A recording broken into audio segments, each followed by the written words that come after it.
Hidup TV mempersembahkan Oase Rohani Katolik yang dibawakan oleh para imam Keuskupan Agung Jakarta. Selamat menyaksikan.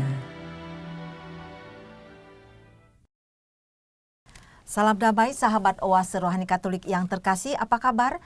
Jumpa kembali bersama saya Maria Polina dalam acara kesayangan kita, Oase Rohani Katolik.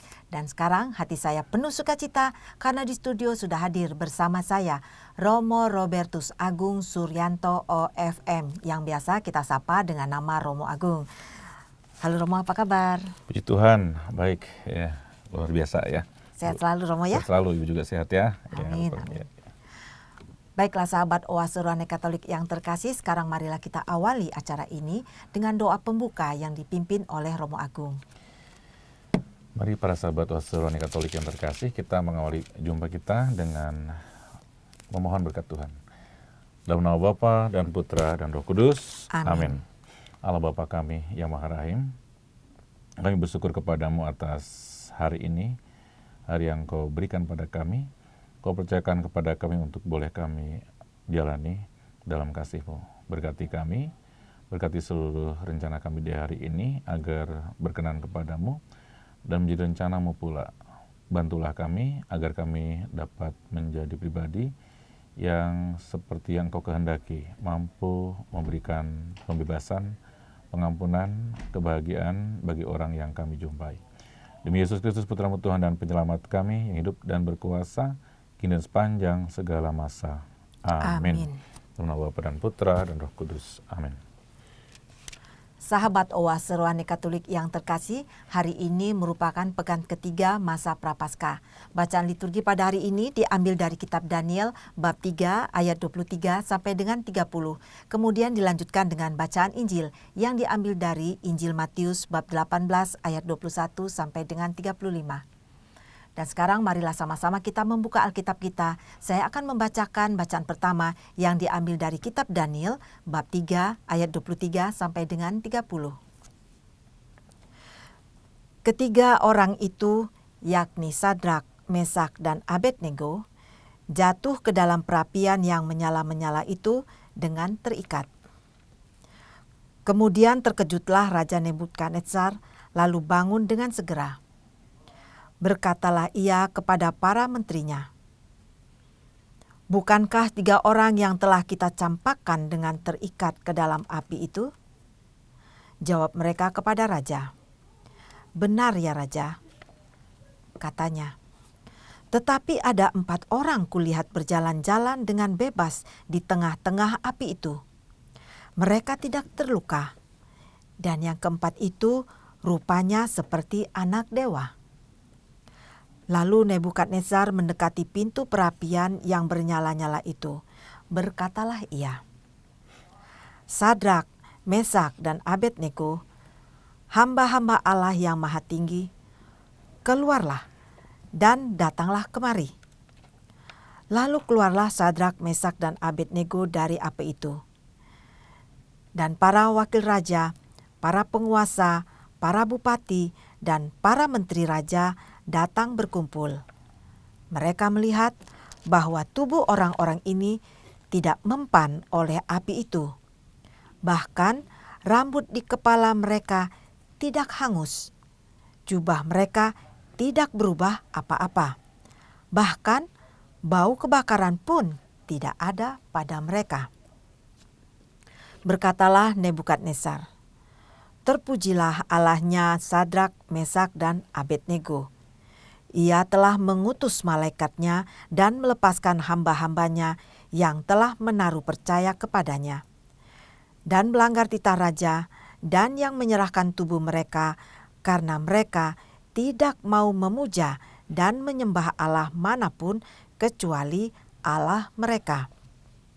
Sebab itu, aku mengeluarkan perintah bahwa setiap orang dari bangsa, suku bangsa, atau bahasa manapun ia yang mengucapkan penghinaan terhadap Allahnya Sadrak, Mesak, dan Abednego akan dipenggal-penggal dan rumahnya akan dirobohkan menjadi timbunan puing, karena tidak ada Allah lain yang dapat melepaskan secara demikian itu.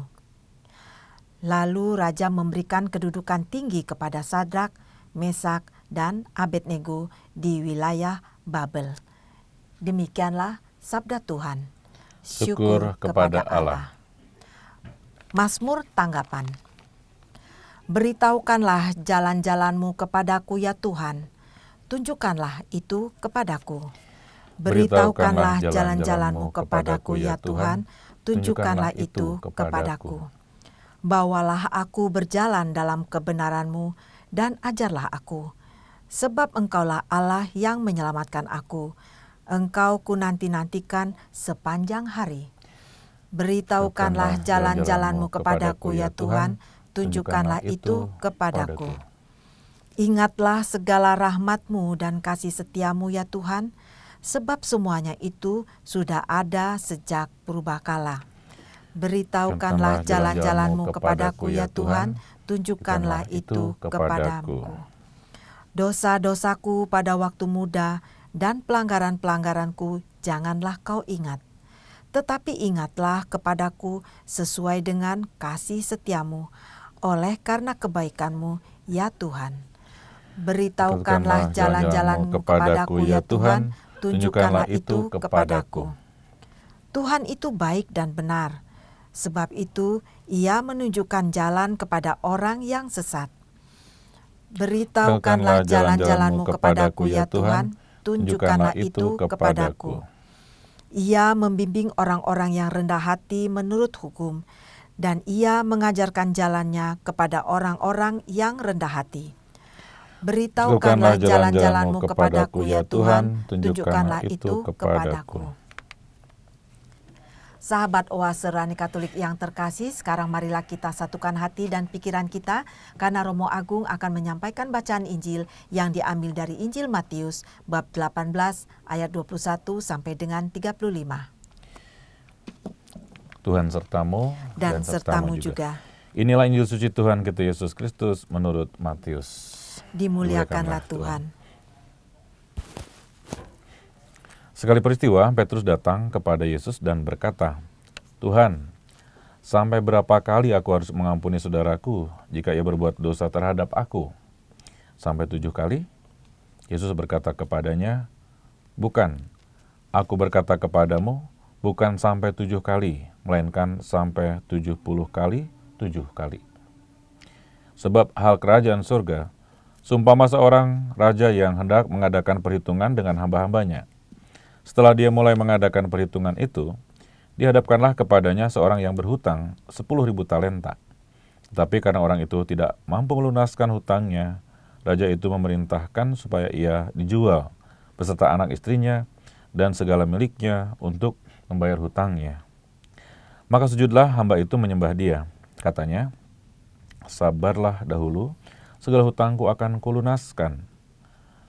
Lalu tergeraklah hati raja itu oleh belas kasihan akan hamba itu, sehingga dia membebaskannya dan menghapuskan hutangnya. Tapi ketika hamba itu keluar, dia bertemu dengan seorang hamba lain yang berhutang 100 dinar kepadanya. Dia menangkap dan mencekik kawannya itu, katanya, 'Bayar hutangmu.' Maka sujudlah kawannya itu dan memohon kepadanya, 'Sabarlah dahulu, hutangku itu akan kulunaskan.' Tetapi ia menolak dan menyerahkan kawannya itu ke dalam penjara sampai dilunaskan hutangnya. Melihat itu, kawan-kawannya yang lain sangat sedih, lalu menyampaikan segala yang terjadi kepada tuan mereka. Raja itu menyuruh memanggil orang itu dan berkata kepadanya, 'Hai hamba yang jahat, seluruh hutangmu telah kuhapuskan karena engkau memohonkannya kepadaku. Bukankah engkau pun harus mengasihani kawanmu seperti aku telah mengasihani engkau?' Maka marahlah tuannya itu dan menyerahkannya kepada algojo-algojo sampai dia melunaskan seluruh hutangnya. Maka Bapakku yang di sorga akan berbuat demikian juga terhadap kamu, apabila kamu masing-masing tidak mengampuni saudaramu dengan segenap hatimu." Demikianlah Injil Tuhan. Terpujilah Kristus. Sahabat Oase Rohani Katolik yang terkasih, setelah kita mendengarkan bacaan liturgi pada hari ini, kita masuk sekarang dalam perbincangan rohani. Nah, dalam segmen pertama ini, Romo, pokok pikiran apa yang akan Romo sampaikan di sini terkait dengan bacaan pertama pada hari ini? Baik, bacaan pertama sangat menarik. Ya. Tadi berkisah tentang 3 pemuda dalam tanur api, ya. Jadi Raja Nebukadnezar itu memerintahkan kepada pegawainya atau pengawal kerajaan untuk diumumkan kepada seluruh warga bahwa semua warga harus menyembah patung emas yang dibuat, kemudian harus taat menyembah. Yang tidak taat bakar di api, bunuh, bakar di api. Begitu. Lalu diumumkan ke semuanya, ya. Dan apa yang terjadi, ternyata pada saat itu disampaikan pada raja, ada 3 orang raja, Sadak, Mesak, Abednego yang menentang titah tuanku, ya. Begitu. Harus diapakan nih? Raja mengatakan dibakar. Panaskan perapiannya 7 kali lebih panas daripada sebelumnya, biasa-biasanya. Masukkan mereka ke situ dan kita lihat, gitu ya, begitu. Pokoknya ingin disiksa sedemikian rupa dan disaksikan oleh banyak orang. Begitu. Dan yang paling pokok yang mau disampaikan adalah ternyata 3 orang itu sungguh-sungguh orang yang percaya pada perlindungan Tuhan, dan pada saat dimasukkan ke dalam api, Raja Nebukadnezar ini melihat ada 4 orang, kan dimasukkan 3, kok ada 4 orang, satunya seperti rupa anak apa tadi dikatakan? Anak dewa. Nah, anak dewa dalam bahasa kitab suci sebetulnya sama dengan anak manusia atau Tuhan sendiri yang hadir, atau malaikat yang hadir, atau malaikat pelindung sebetulnya, malaikat pelindung yang menjaga mereka. Nah, itu sebetulnya kehadiran Tuhan, penjagaan Tuhan untuk 3 orang yang sungguh berpegang teguh pada iman pada Allah, ya. Allah mereka yang diyakini nggak boleh sampai menyembah patung-patung buatan raja sehebat apapun. Nah, begitu. Jadi pesannya adalah Tuhan itu pelindung yang hebat dalam keadaan yang paling berat sekalipun, dan yang membuat orang gentar dalam hidup ini, pengalaman-pengalaman yang membuat orang gentar dan pengalaman ketakutan, Tuhan menjaga mereka. Dan penjagaan Tuhan itu luar biasa nyata, ya. Tadi muncul ada 4 orang berjalan-jalan di dalam api. Artinya apa? Artinya orang ini pasti tidak termakan api, bukan pakai baju pemadam kebakaran yang tahan api, ya, begitu. Jadi orang ini sungguh-sungguh dilindungi oleh kuasa Tuhan, yang kalau menurut bahasa dunianya, api yang sudah dipanaskan 7 kali saja tidak bisa memakan, ya, mereka itu, menghanguskan mereka. Nah, raja heran, panggil begitu. Kemudian 3 orang itu sampaikan pada raja pada saat ditanya begitu, dan ternyata memang ya perlindungan Allah luar biasa bagi mereka, ya. Lalu raja bertitah lagi, ya. Pokoknya mereka orang-orang harus taat pada Allahnya mereka juga ini, Allahnya Sadak, Mesak dan Abednego, ya, begitu 3 orang. Kalau enggak, malah raja bilang cincang tuh orang-orang ini, dipenggal-penggal tuh, maksudnya dimutilasi, ya. Begitu. Orang yang nggak percaya pada Allah mereka, udah bunuh aja, habis-habisin, ya, begitu. Saking nggak tahu gentarnya mereka, raja ini kagumnya pada iman 3 orang ini, tidak meninggalkan imannya, tidak taat pada raja, tapi raja malah melihat pelindungan. Belum pernah Tuhan Allah lain atau Allah lain yang saya lihat sendiri dengan mata kepala sendiri menjaga umatnya di tengah tanur api kayak gini, dan mereka tidak terbakar. Itu yang membuat raja heran, kan. Tapi saya nggak tahu apakah seluruhnya kemudian menjadi seiman dengan Sadak, Mesak dan Abednego, ya. Nah, Romo, di sini artinya ketika Raja Nebukadnezar itu melihat dulu baru percaya. Nah, bagaimana kalau kita kaitkan dengan hal sekarang, Romo? Oh iya, yang mau disampaikan pada pokoknya adalah perubahan pada diri raja, perubahan pada diri raja yang semula begitu yakin pada kuasanya, kehebatan dia, dan dia mengatakan semua orang harus tunduk pada apa perintah dia, perintah raja. Jadi merasa dia sebagai orang yang berkuasa dan hebat. Dan ternyata kehebatan dia itu tidak ada apa-apanya, ya. Bahkan tadi sebetulnya dikisahkan itu 3 orang yang membawa 3 orang-orang yang membawa 3 orang tadi, 3 pemuda tadi dalam tanur api ya, itu mereka terbakar dan mati. Yang mau untuk memasukkan ke dalam tanur api itu mati, kebakar. 3 orang ini nggak apa-apa, dan malah lihat di dalam itu kok jadi 4 orang berjalan bolak-balik ya. Nah, itu mau mengatakan kehebatanmu yang seperti itu, yang bisa membinasakan orang itu, ternyata nggak ada apa-apa di hadapan Tuhan Allah ya, begitu. Jadi Tuhan Allahnya Sadak, Mesak, dan Abednego ini luar biasa. Ya Allah Israel yang luar biasa ya. Begitu. Jadi penyertaan Tuhan, perlindungan Tuhan itu sungguh nyata pada orang yang sungguh mengimani kuasa Tuhan dalam hidupnya. Percaya mengimani kuasa Tuhan dalam hidupnya itu sangat penting dan mau disampaikan sebagai warta sukacita kita bagi kita sekarang ini ya. Raja sampai akhirnya harus mengatakan bahwa ya ada langit di atas langit ya, begitu ya. Ada yang paling hebat ternyata bukan saya. Bukan saya yang harus membuat patung emas dan semua harus tunduk kepada saya. Tapi ternyata ada Tuhan Allah yang hebat ya. Itu yang mau disampaikan bahwa ada Tuhan dalam hidup ini yang luar biasa bekerjanya, melindungi umatnya, menjaga umatnya, dan membuat orang yang tidak beriman bisa berbalik, melihat, menyaksikan campur tangan Tuhan yang begitu besar, begitu hebat ya. Ya, jadi intinya tadi Romo katakan terjadinya adanya perubahan ya Romo ya. Ya, pasti perubahan menuju pada suatu kebaikan ya Romo. Betul ya.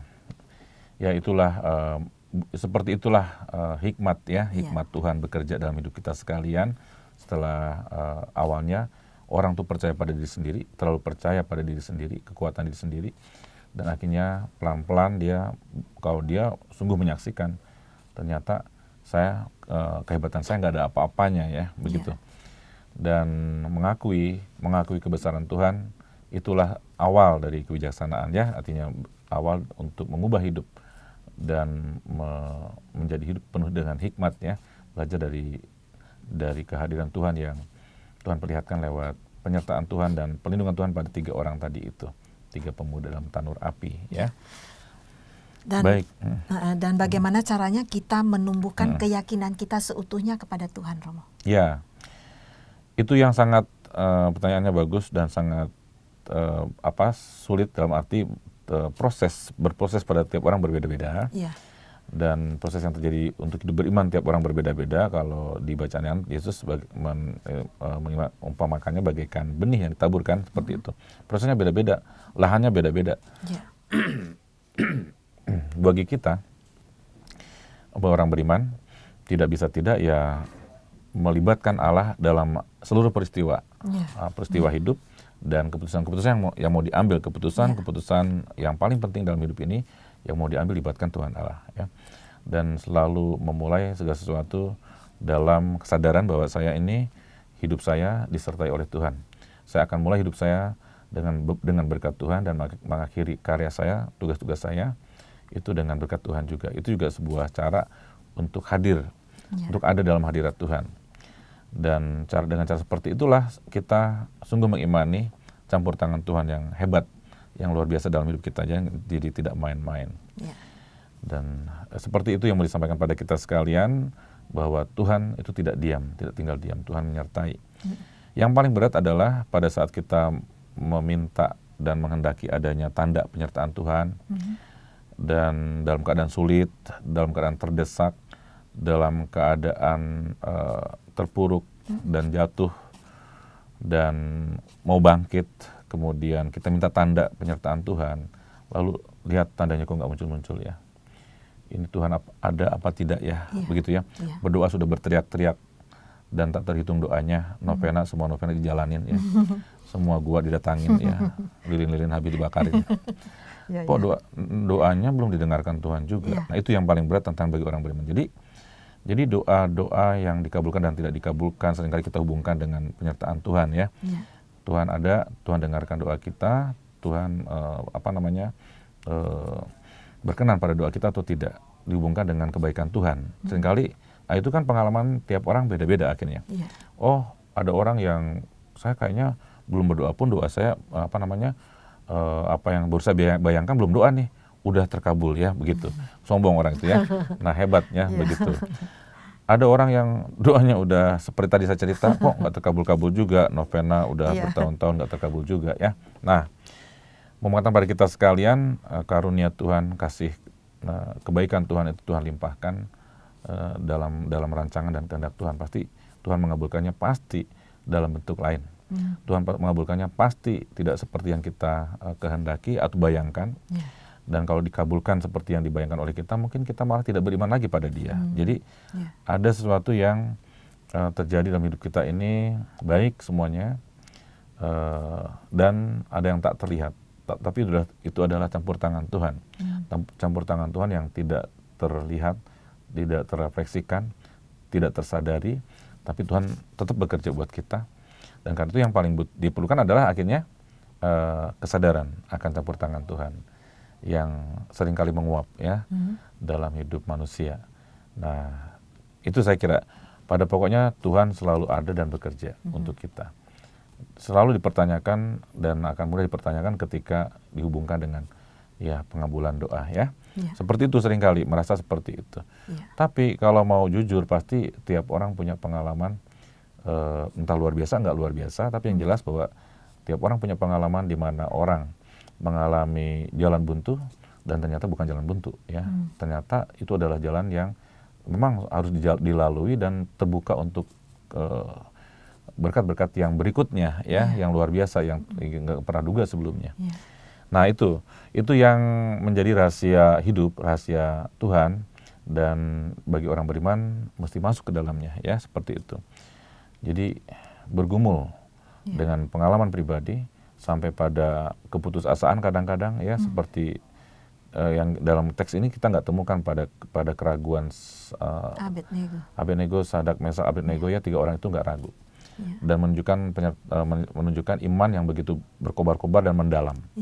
Berkobar-kobar seperti api yang berkobar-kobar juga, iman mereka juga berkobar-kobar ya, masukkan ke dalam api, bukannya takut, malah senyum-senyum pasti ya, ketawa-ketawa karena tahu bahwa Tuhan menyertai mereka. Ya, sangat percaya pada perlindungan Tuhan, penyertaan Tuhan ya. Artinya kita harus arahkan hati kita dan pandangan kita lurus pada Tuhan ya Romo ya.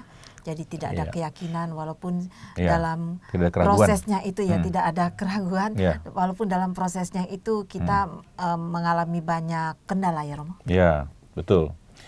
Jadi itu dia, pesannya adalah jangan ragu pada perlindungan Allah, Tuhan Allah dalam hidup kita sekalian. Dia pasti bekerja, Dia ada untuk kita, dan kita nggak boleh ragu ya. Yang membuat kita seringkali ragu adalah pada saat kita mulai berhitung. Ya, menghitung apa yang berapa kali saya minta, berapa yang dikabulkan ya. Saya kira itu prinsip bukan prinsip seorang beriman. Nanti dalam Injil akan lebih jelas lagi bacaan pada hari ini, jangan berhitung ya. Begitu. Iman, ketulusan itu tidak mengenal hitungan, karena Tuhan Allah melimpahkan pada kita sekalian juga berkat-berkatnya tak terhitung.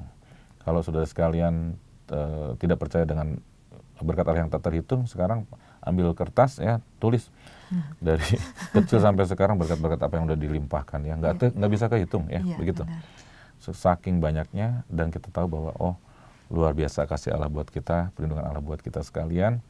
Yang paling dibutuhkan sekarang adalah kesadaran akan kehadiran Allah ya, dan mungkin itu yang paling penting, tidak muluk-muluk berpikir Allah hadir, Allah menjaga, Allah memberikan berkatnya itu dalam bentuk yang hebat-hebat. Mungkin karena memikirkan yang itu yang hebat-hebat, maka yang kita terima dalam bentuk yang kecil-kecil dilupakan ya. Begitu. Jadi Tuhan pasti ada untuk kita, membela kita, dan ada untuk kebahagiaan semua anaknya ya, yang percaya kepadanya. Dan itu dialami oleh 3 pemuda dalam tanur api yang tadi kita dengarkan ya. Baik. Jadi selalu dari pandangan kita harus memandang dari mata iman kita ya Romo ya. Mata iman kita dan dari sudut rencana Tuhan ya. Dan itu yang tidak gampang memang. Jadi melihat hidup ini dari kacamata Tuhan ya. Kacamata kita ini seringkali banyak melihat kurangnya ya kan. Minus ya, harus walaupun udah ganti kacamata plus ya, tetap melihat kurang-kurangnya terus ya, begitu ya. Begitu. Jadi kita hidup beriman ini dan semakin hari semakin berhikmat kalau belajar dari firman Tuhan. Ya, belajar dari bagaimana juga dalam hidup ini, dalam kenyataan keseharian belajar dari pengalaman hidup, bagaimana Tuhan sudah sungguh-sungguh menyertai hidup saya dan menyelamatkan saya dari segala keadaan yang sempat menghimpit saya dan bahkan membinasakan saya, ya begitu. Ya. Sungguh luar biasa Romo, pencerahannya tadi Romo, apalagi tentang perlindungan Tuhan sungguh luar biasa terhadap kita semua ya Romo ya. Ya, asal kita mau yakin dan setia kepadanya. Amin. Ya. Sekarang kita jeda dulu nih Romo. Ya. Baiklah sahabat Oase Rohani Katolik yang terkasih, kita akan jeda sebentar sebelum kita melanjutkan pada perbincangan berikutnya. Saya informasikan bila ada yang ingin bertanya seputar iman Katolik Anda dapat menghubungi kami melalui SMS di nomor 0822 1036 1555 atau ke alamat email kami orkkaj@yahoo.com. Hidup TV mempersembahkan Oase Rohani Katolik yang dibawakan oleh para imam Keuskupan Agung Jakarta. Selamat menyaksikan. Masih bersama Romo Robertus Agung Suryanto OFM dan saya Maria Paulina dalam acara Oase Rohani Katolik. Terima kasih bagi para pemirsa ataupun bagi para pendengar yang baru saja bergabung di acara ini. Nah Romo, sekarang kita masuk dalam segmen kedua yaitu pembahasan Injil ya Romo. Sebelumnya bisakah Romo tolong sedikit sampaikan apa yang sudah menjadi poin dalam segmen pertama tadi? Oh yang tadi ya, bacaan pertama tadi ya? Baik-baik. Pengalaman tentang perlindungan Tuhan, penyertaan Tuhan ya, dalam hidup kita sekalian itu nyata. Dan menjadi tidak nyata seringkali karena refleksinya yang kurang ya, begitu. Tapi penyertaan Tuhan tidak bergantung pada kita akui dan tidak akui ya. Dia tetap menyertai kita, melindungi kita meskipun kita merasa kurang kadang-kadang tidak menyadarinya. Tapi penyertaan Tuhan pasti. Tuhan pasti menyertai kita, melindungi kita dari bahaya ya, itu pasti. Dan itu di dalam peristiwa tadi itu, dalam 3 pemuda dalam tanur api mengatakan pada kita sekalian bahwa Tuhan menyertai hambanya yang sungguh mengimani Dia, bahkan sampai keadaan yang paling tegang, paling sulit dalam hidup orang, Tuhan tetap sertai ya. Dan Tuhan bebaskan dari pencobaan dan juga ancaman ya. Itu dia. Dan pengalaman seperti itu pasti juga kita alami masing-masing, bahwa Tuhan itu Tuhan pembebas. Tuhan kita Tuhan pembebas.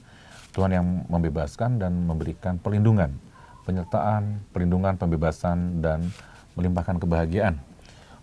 Itulah Tuhan Allah kita yang dari dahulu diimani oleh Sadrak, Mesak, dan Abednego ya, dan terus berjalan melangkah terus sampai perjanjian baru dan sampai diperlihatkan oleh Yesus, Tuhan yang seperti itu yang kita imani, Tuhan yang tidak tinggal diam. Ya, baik. Dan mengenai baca Injilnya Romo?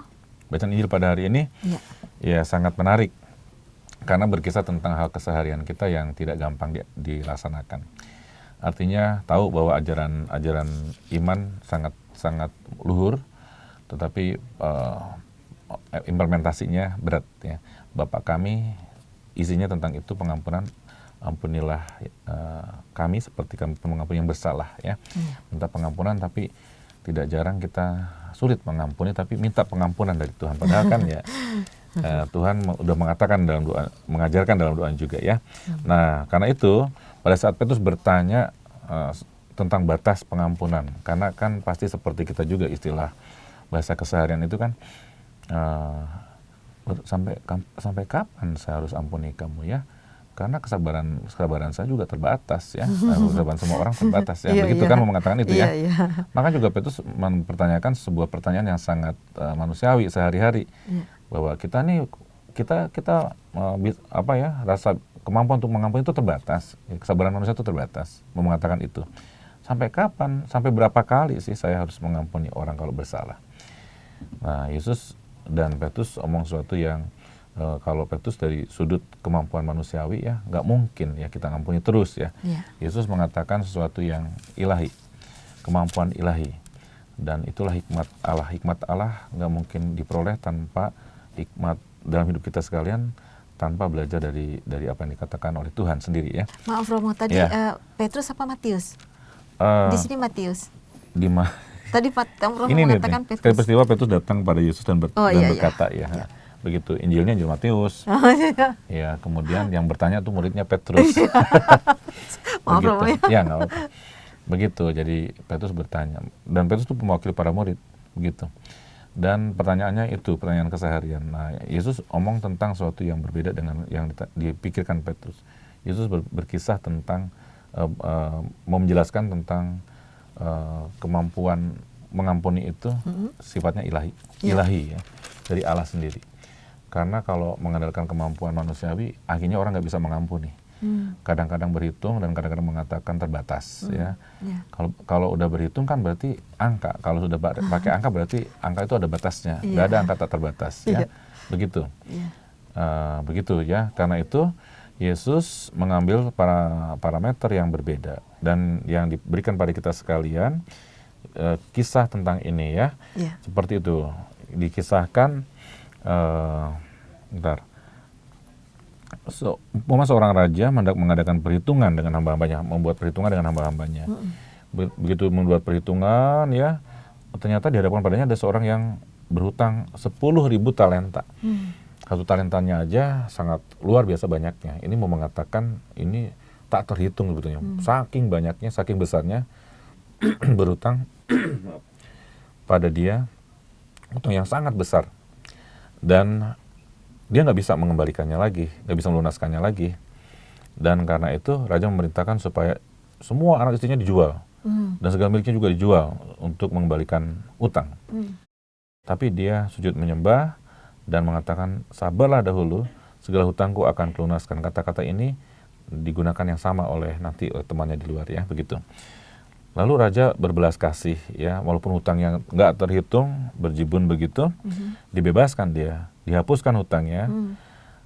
Tapi kisahnya itu berlanjut. Hamba ini keluar, yang udah diampuni ini, yang pasti dengan penuh sukacita segitu banyaknya kok dihapuskan ya, mendapat pembebasan utang ya, begitu, pemutihan luar biasa. Nah, ketika hamba itu keluar bertemu dengan hamba lain yang berhutang 1 dinar kepadanya, berhutang sangat sedikit. Jadi hutang dia kepada raja sangat banyak.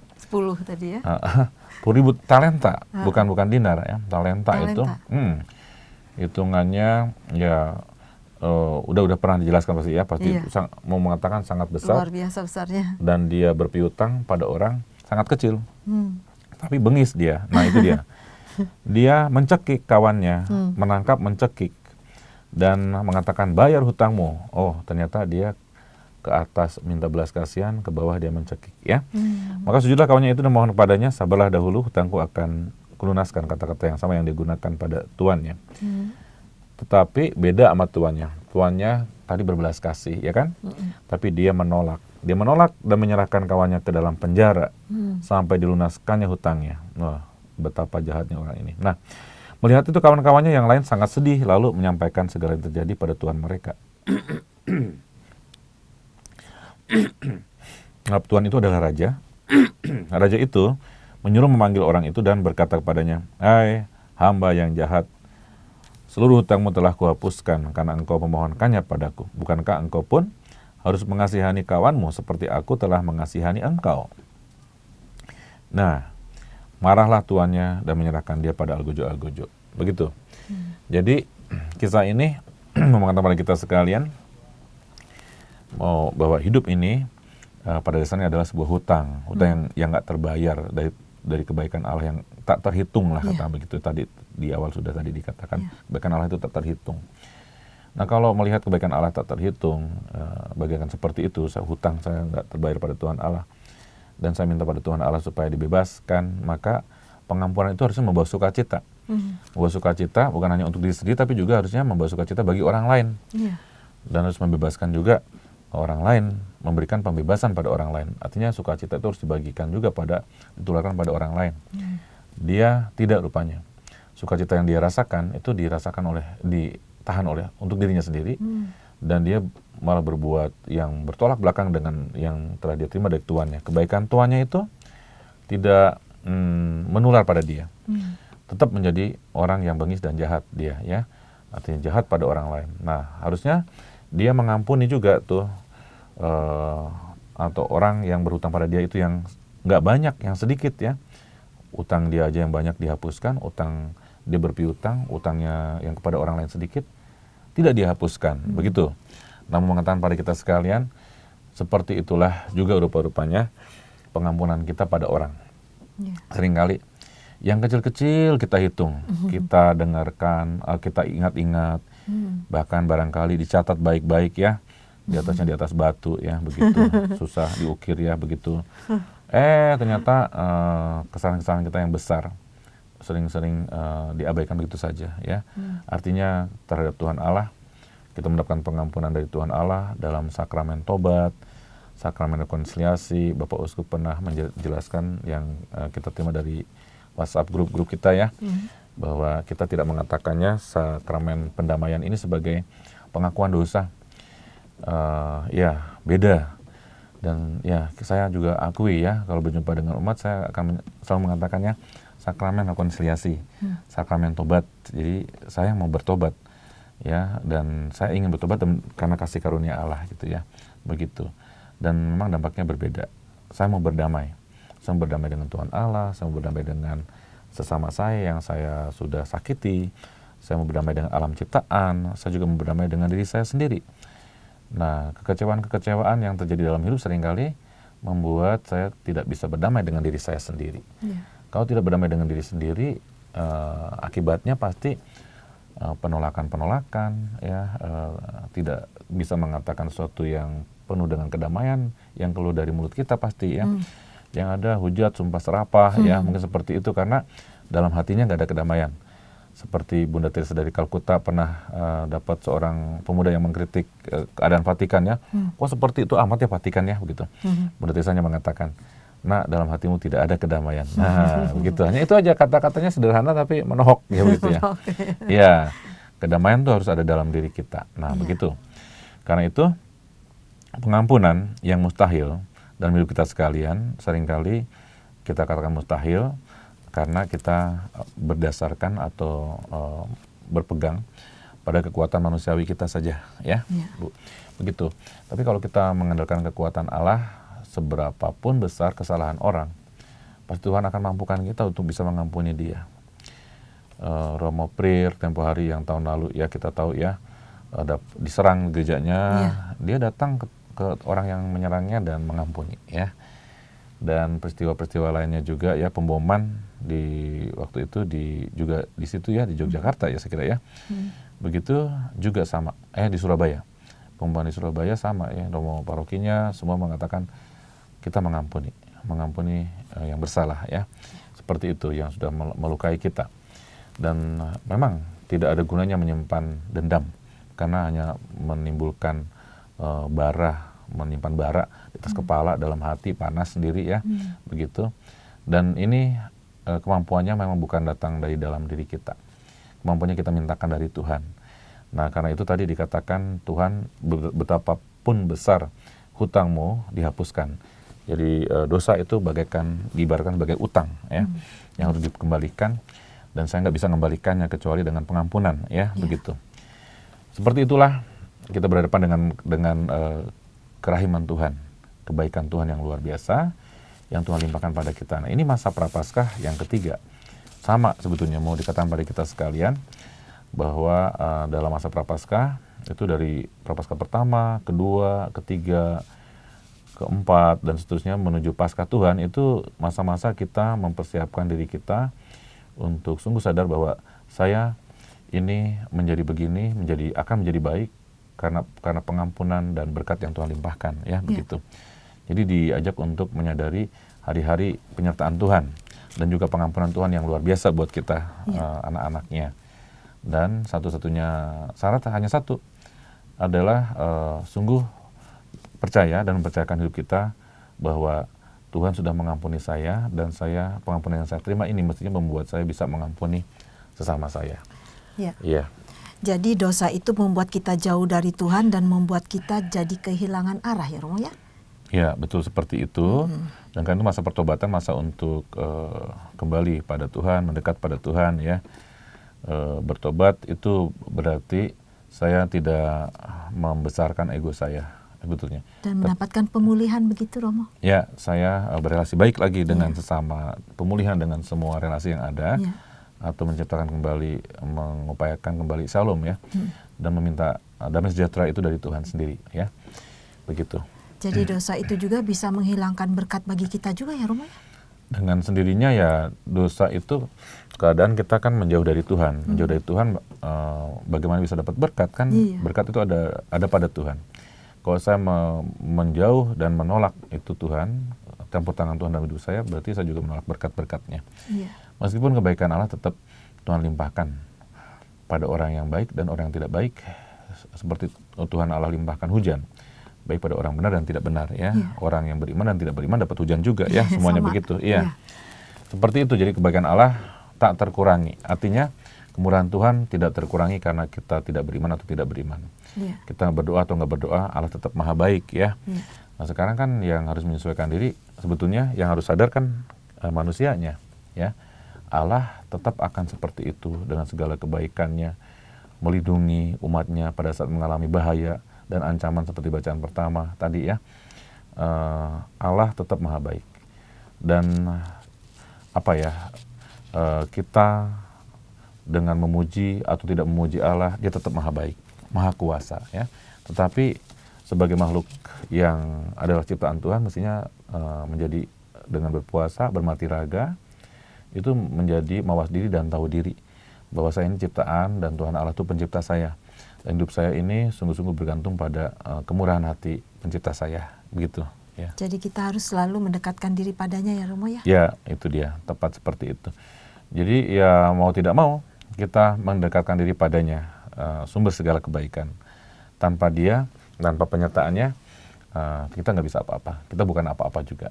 Ya, begitu. Jadi harus ada motivasi juga, Romo, kalau kita melakukan sesuatu.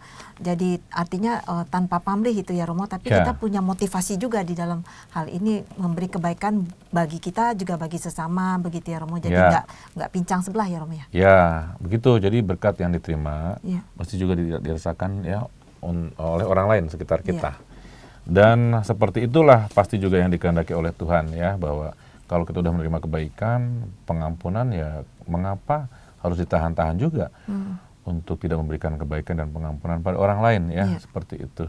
Jadi mesti orang lain mengalami juga sukacita, karena kita lebih dahulu juga diberikan sukacita oleh Tuhan, diberikan berkat oleh Tuhan, jadikan diri kita berkat juga bagi sesama ya.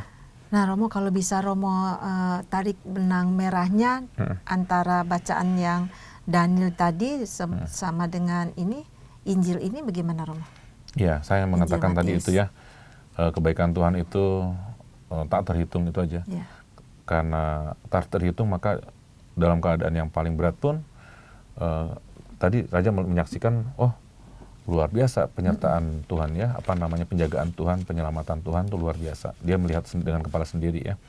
Tadi Nebukadnezar melihat begitu, dan kagum pada Tuhan Allahnya, 3 pemuda dalam tanur api itu ya, tidak terhitung. Jadi berkat Allah dalam hidup kita tidak terhitung. Kalau berkat Allah dalam hidup kita tidak terhitung, maka juga mestinya kita menghayati hidup ini dengan kesadaran yang sama. Sangat melimpah bagi setiap orang, berkat-berkat Allah itu tak terhitung. Demikian melimpahnya, maka kita hendaknya juga tidak menghitung, tidak membatasi diri dengan mengatakan terbatas. Oh, kesabaran saya terbatas. Oh, pengampunan saya terbatas untuk bisa mengampuni orang lain. Tidak. Harusnya juga sadar akan berkat Allah yang tak terhitung. Saya juga berupaya untuk berjuang untuk mengampuni orang dengan cara yang tak terhitung juga. Kalau dia bersalah, ampuni dan ampuni. Memang sih secara manusiawi kita akan jengkel ya. Akan jengkel, namanya kebodohan. Kalau namanya ulang lagi ya, begitu ya. Kita akan menyimpulkan mungkin 3 kali udah sebut, wah ini bodoh namanya kalau diulangi terulang lagi ya. Apalagi mungkin kalau seorang pembimbing dalam sebuah rumah pendidikan ya, ini kok salah lagi ya. Kenapa nggak belajar dari kesalahan ya? Sesuatu yang diajarkan pada kita sekarang untuk memiliki hati yang seperti Allah ya, berjiwa besar, berbelas kasih, dan penuh pengampunan, penuh kasih seperti Tuhan Allah sendiri. Dan itu memang ada pada setiap kita sekalian, karena kita adalah citranya ya. Artinya semua sifat-sifat Allah dan kebaikan Allah itu pasti ada pada setiap orang Ya, begitu. Iya, Romo tadi katakan bahwa kasih Allah itu tidak terbatas. Nah, kadang-kadang kita manusia ini sering ragu, apalagi terlebih kita ketika mendapat ujian dalam kehidupan ini ya. Pasti yang namanya ujian itu sangat berat ya Romo ya. Ya. Tapi kalau kita percaya, ini menurut saya Romo ya, kalau kita percaya bahwa Tuhan itu tidak akan pernah memberikan sesuatu yang berat ketika kita diuji melebihi dari kemampuan kita. Bagaimana Romo? Iya, ya berat dalam apa ya, pada saat orang mengalaminya. Mudah pada saat kita mungkin sudah melewati jauh untuk menyimpulkannya, untuk merumuskannya dengan kalimat ya. Tapi memang begitulah bagi saudara-saudari yang sedang bergumul ya, pasti berat untuk mengatakan ini. Jadi tetap jangan pernah ragu akan penyertaan Tuhan. Hadapi, Tuhan pasti kuatkan, Tuhan pasti bantu, Tuhan pasti akan berikan jalan keluar. Entah kapan itu. Jadi soal waktu kita nggak tahu. Tapi yang jelas penyertaan Tuhan itu pasti. Dalam bacaan pertama, dalam bacaan yang barusan juga kita dengarkan Injil Matius pasal 18 ya. Kebaikan Tuhan itu dilimpahkan begitu saja, kapanpun, pada saat kita membutuhkannya.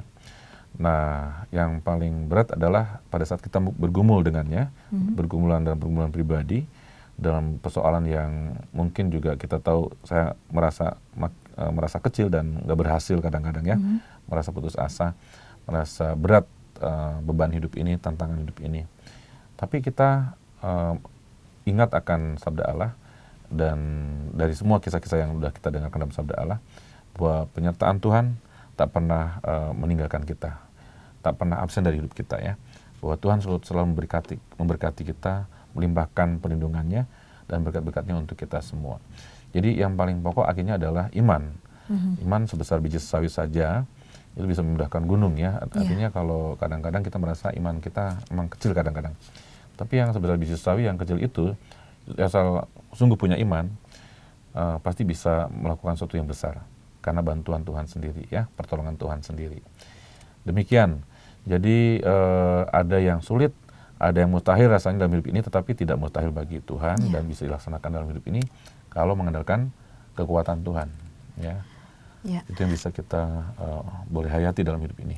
Saya ingin mengatakan secara konkretnya ini Romo, yang misalnya kesulitan, misalnya kita sekarang banyaklah yang mungkin bagi para pemirsa ataupun pendengar yang mengalami ujian dalam mengalami satu sakit penyakit gitu Romo, ataupun mengalami keadaan keluarga yang ekonominya masih kacau balau begitu Romo ya. Jadi mungkin bisa Romo memberi kekuatan kepada sahabat Oase Rohani Katolik yang mengalami ini. Ya, memang tema utama memang pengampunan ya. Artinya dari teks hari ini dan kasih Tuhan yang berlimpah ruah. Oke. Baik. Tapi kita tahu bahwa dalam pengalaman keseharian hidup kita itu kita akui tidak mudah kita selalu menyadari kebaikan dan campur tangan Tuhan dalam hidup ini ya.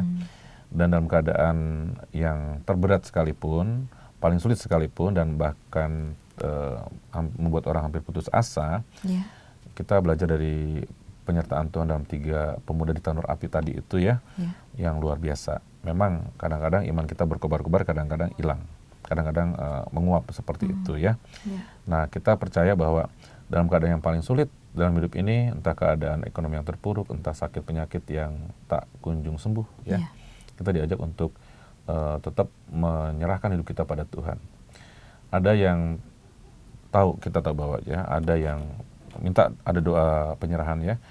Tuhan tunjukkan pada saya apa yang bisa saya ubah, saya lakukan, dan juga apa yang tidak bisa saya ubah. Dan beritahukan beritahukan pada saya bahwa kalau saya harus menerima kehendak-Mu seperti itu ya. Nah, seringkali seperti itu, tidak mudah untuk menerima apa yang nggak bisa kita ubah. Dan dalam hal ini kita diminta untuk berserah ya. Semakin orang berserah, semakin akan mampu mengalami penyertaan Tuhan dalam hidup ini secara penuh. Dan itu yang tidak gampang dan sulit. Karena itu yang dikehendaki oleh Tuhan adalah bagaimana kita memiliki iman yang sungguh besar, dan dalam hal ini dinyatakan iman itu dalam berkat yang harus kita berikan pada sesama, seperti tadi yang harus dialami oleh orang yang semestinya meneruskan berkat itu pada orang yang berhutang pada dia, istilahnya begitu ya, yang bersalah pada dia.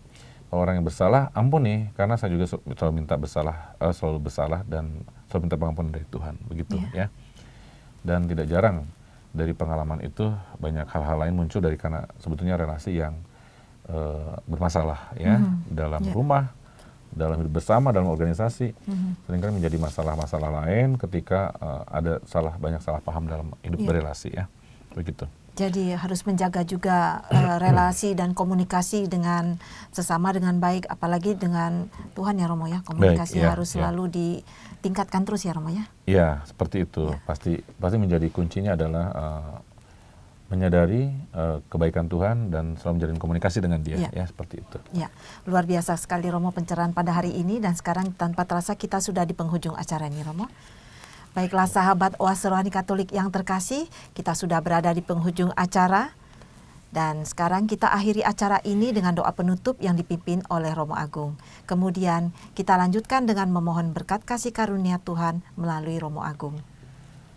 Baiklah para sahabat Oase Rohani Katolik yang terkasih, mari kita mengakhiri jumpa kita dengan berdoa.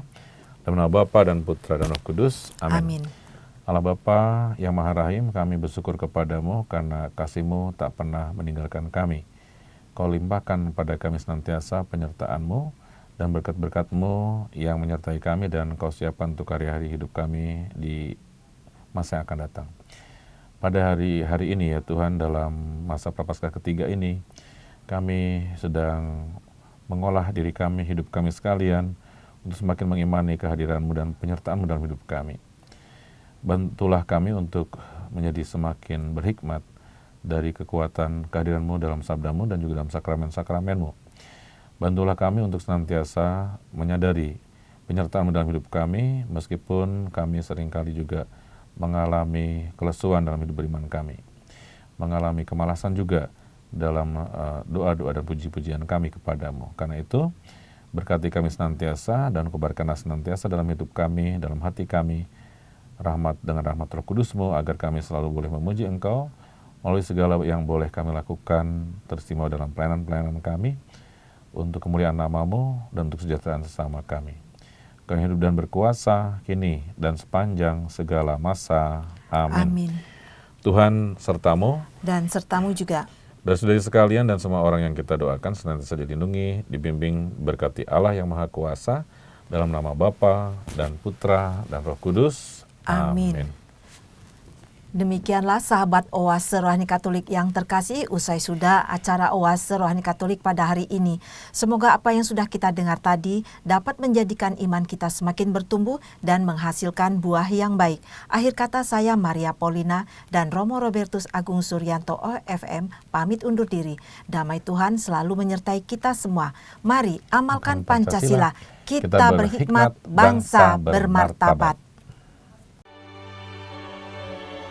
Demikianlah Oase Rohani Katolik yang dibawakan oleh para imam Keuskupan Agung Jakarta. Tuhan memberkati.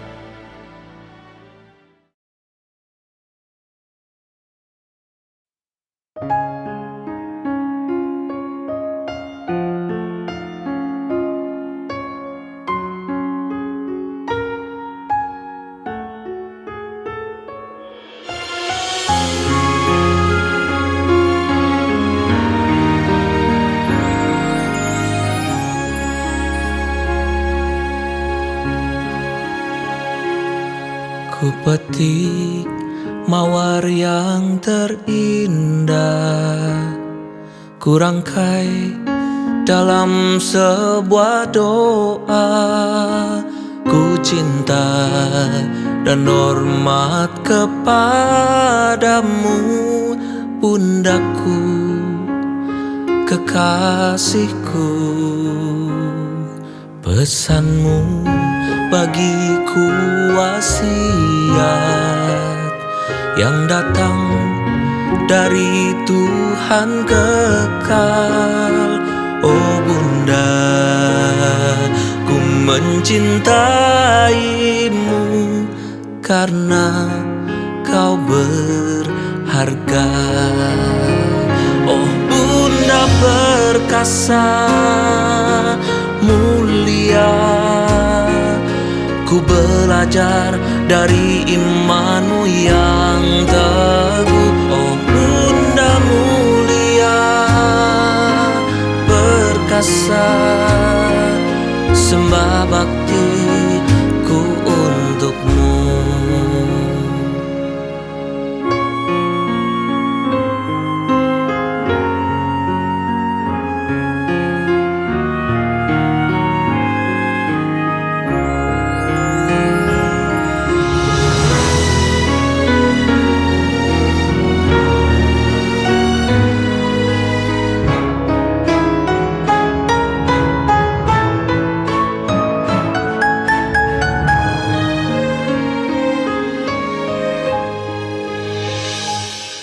Pesanmu bagiku wasiat yang datang dari Tuhan kekal.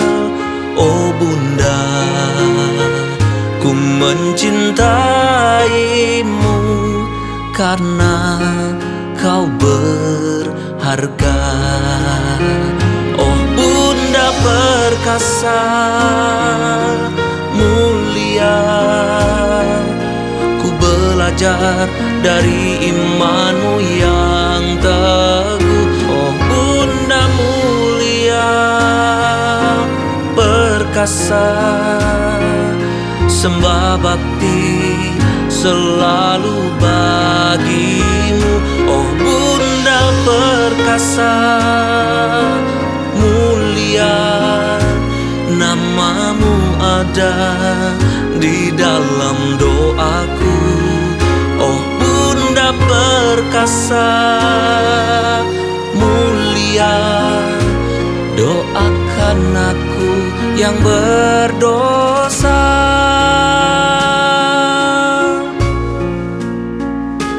Doakan aku yang berdosa.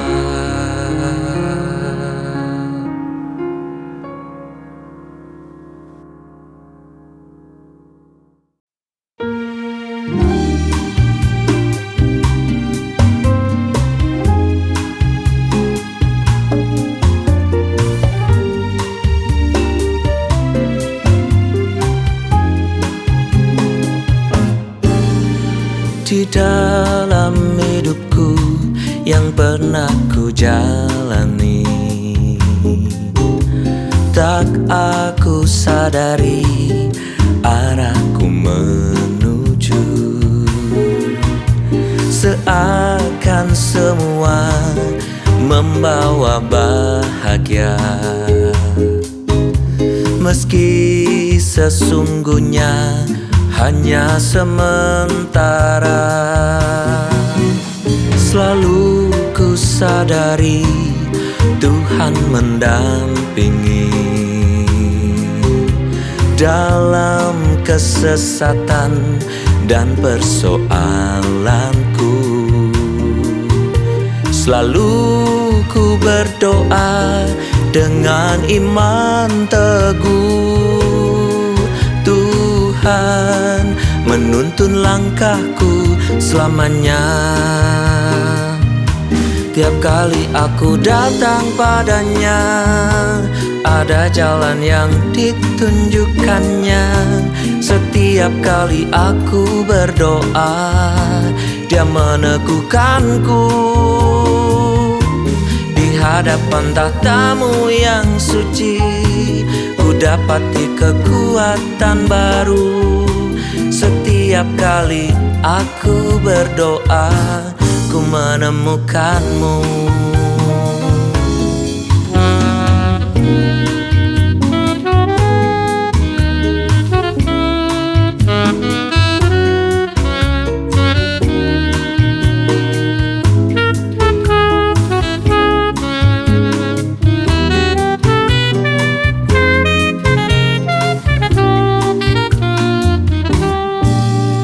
Selalu ku sadari Tuhan mendampingi dalam kesesatan dan persoalanku. Selalu ku berdoa dengan iman teguh, Tuhan menuntun langkahku selamanya. Tiap kali aku datang padanya,